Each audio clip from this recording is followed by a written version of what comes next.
Bonjour Isabelle. Bonjour. Donc là, tu es venue nous parler de l'agriculture nordique. Est-ce que c'est ça? Tout à fait. Bien, en fait, l'agriculture nordique, c'est un créneau d'excellence qu'on a dans la région. C'est une façon qu'on a décidé de vendre nos produits. Donc, plutôt que de dire goûter le Saguenay-Lac-Saint-Jean, nous, ce qu'on dit, c'est on a des propriétés qui sont très spécifiques à notre territoire. Ce qu'on veut, c'est les documenter et les mettre en valeur sur les marchés. Donc, puis pour les entreprises, ça se traduit également comme des facteurs facilitants leur mise en marché.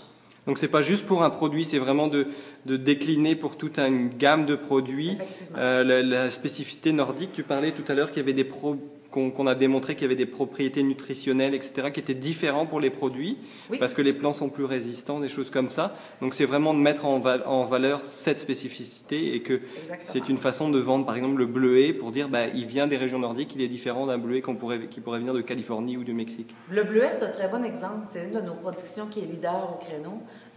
Dans le fond, c'est les propriétés du terroir qui sont, du territoire plutôt, qui sont l'isolement géographique de la région. Ça l'amène qu'on ait l'absence complète, la mouche du bleuet, un important ravageur dans les zones de concurrence de cette production-là.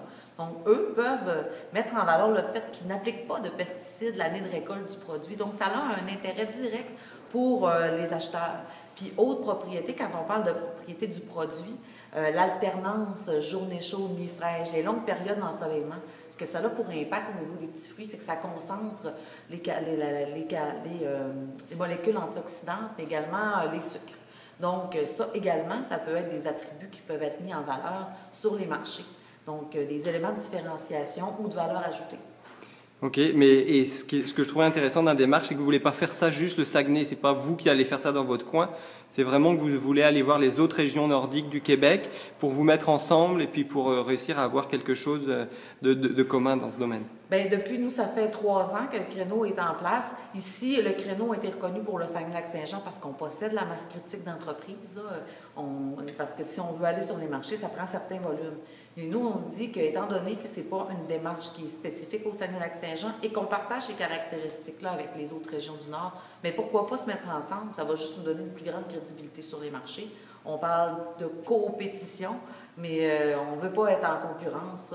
Notre concurrent, ce n'est pas la région d'à côté, ce n'est pas le voisin, c'est les grandes zones de production. Merci beaucoup. Bien, ça fait plaisir.